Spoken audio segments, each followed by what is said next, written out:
Hey, what is up guys, Dusty here, and this is part 3 of the Metal Gear Solid Let's Play. And right now, we are at the part where the quote-unquote DARPA chief, I'll explain in a moment, just died.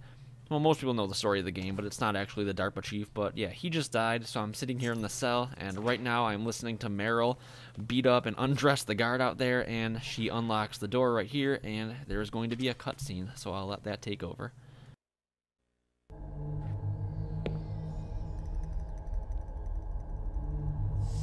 Don't move!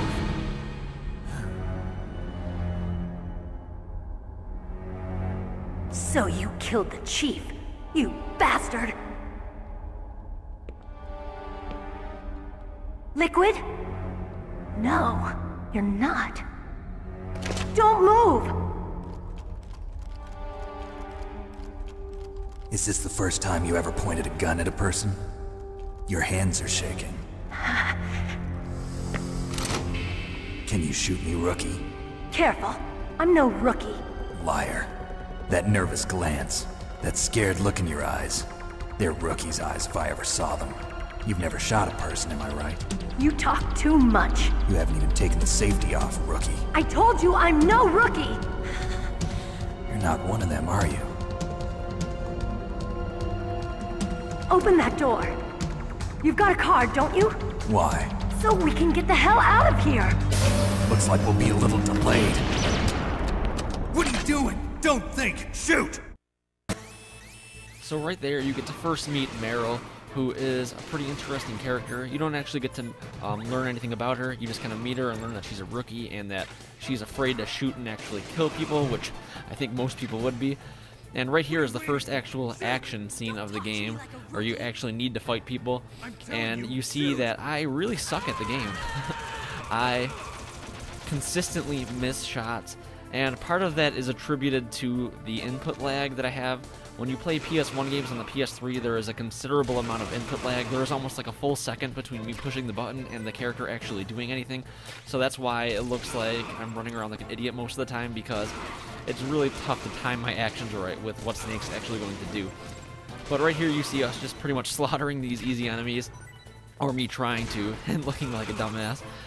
But yeah, earlier you saw that the DARPA chief was dead, and in this next cutscene, you get a little more clarity onto that. The DARPA chief actually really died when he was on the torture table that Ocelot has, and who we actually were talking to earlier was Decoy Octopus, who was an enemy. And we'll get more insight into that later on in the game, but I figured I'd just let you guys know about that.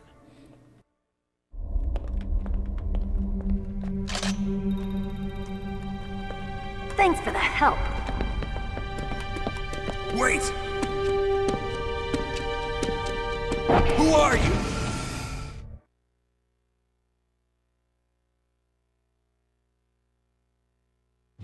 You fool! You've killed him! I'm sorry, sir. His mental shielding was very strong. I could not dive into his mind. Now we'll never get that detonation code. Boss, I have a good idea.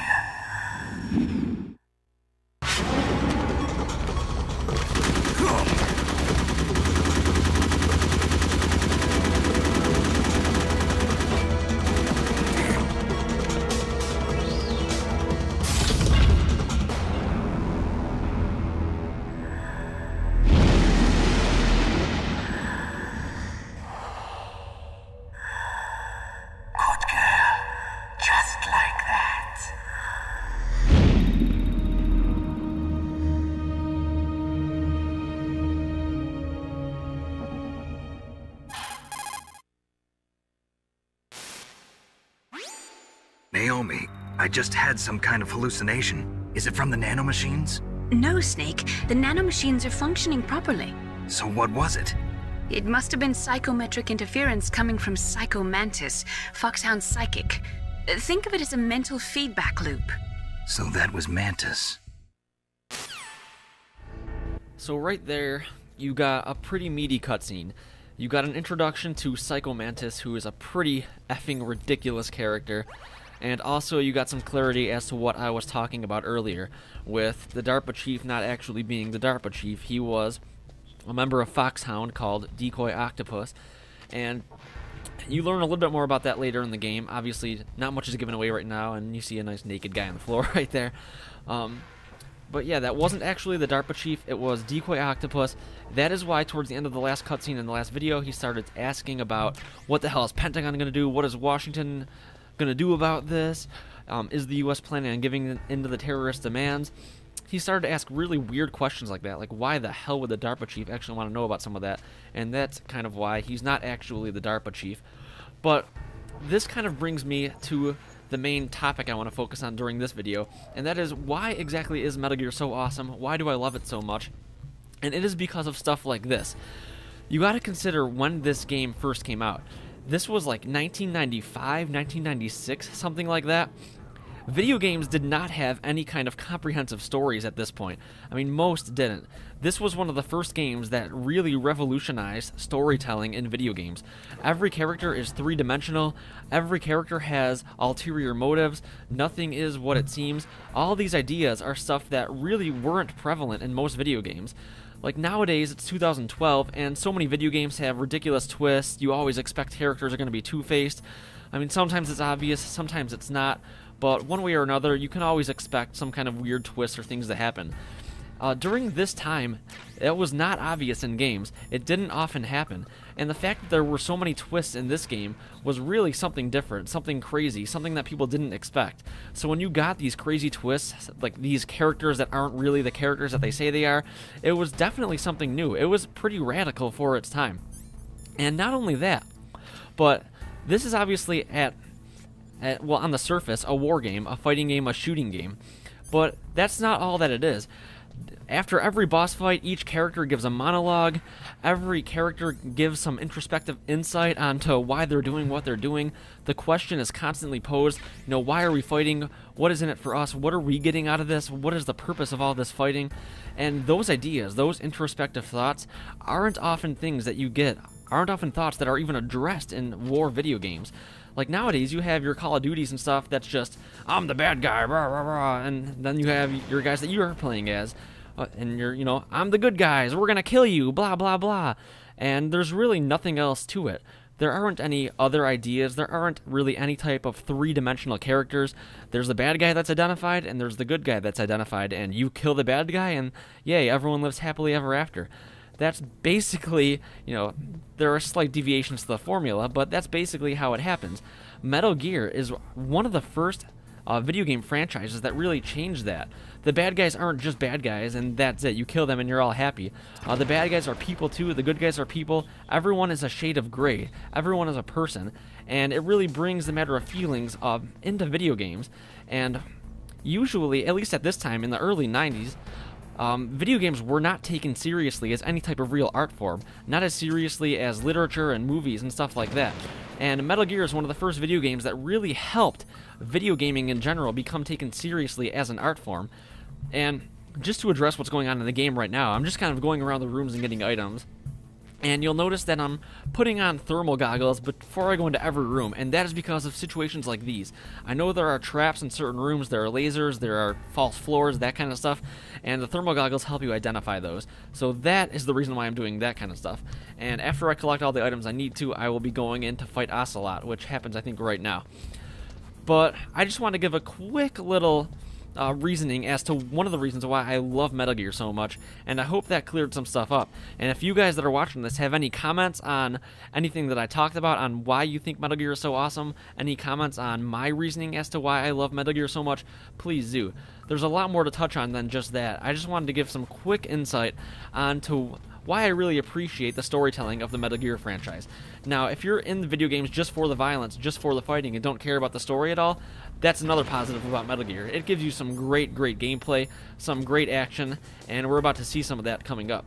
But I of course appreciate just the video gaming aspect in general, but if the games have another type of introspective or deeper meaning to them, I love that as well. I love going and analyzing them, but right here we have another big cutscene.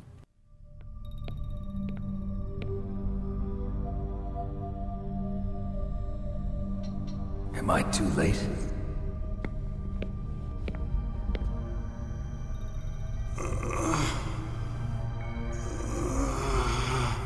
He's alive. You're the Arms Tech president, Kenneth Baker, right? Don't worry, I'm here to save you. No, don't touch it! C4.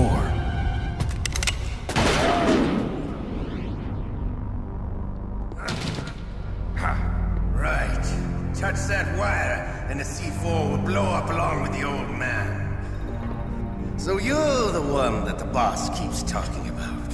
And you? Special Operations Foxhound. Revolver Ocelot.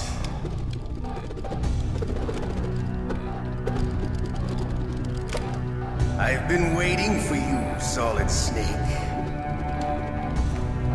Now we'll see if the man can live up to the legend. This is the greatest handgun ever made. The Colt Single Action Army.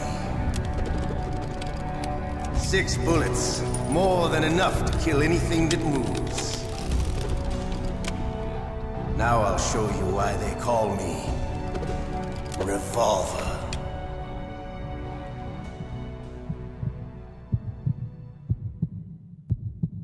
Draw! So right there, Snake obviously meets Revolver Ocelot, who is a big fan favorite of the series. He is a major character, and I think it's kind of cool that for how big of a character he becomes, he is the very first boss battle of the Metal Gear Solid franchise. Not the Metal Gear franchise, but Metal Gear Solid for PS1. And I already focused on some of the more elaborate thoughts I have, I guess you could say, about the Metal Gear series, and obviously we'll touch on that as the videos move on, but right now I'll just focus on this specific gameplay. I love this boss fight. It's so simple. It's just this square room, and you both kind of run around it and have just a good old-fashioned pistol fight. And you can't go anywhere in the middle of the room because if you touch one of the wires, the C4 blows everything up and you fail. So it's a very basic fight. You really only have the outside to work with, and Ocelot kind of banks his bullets off the walls, which is a really cool feature too, so he can hit you even if you're not in his direct line of sight. So like I said, it's a very simple boss fight, but it's a very fun one, and right here I am very familiar with what to do, so I dispatch Ocelot fairly quickly at this point. But you know, for the time, it was a very good boss fight. It's a very fun one. Like I said, the most simple one of the game, but hey, simple works sometimes, and this is definitely one of those times. And they end up taking him out right here, and I'll show you the last awesome cutscene. You're pretty good. Just what I'd expect from the man with the same code as the boss. It's been a long time since I had such a good fight, but I'm just getting warmed up. What? My hand!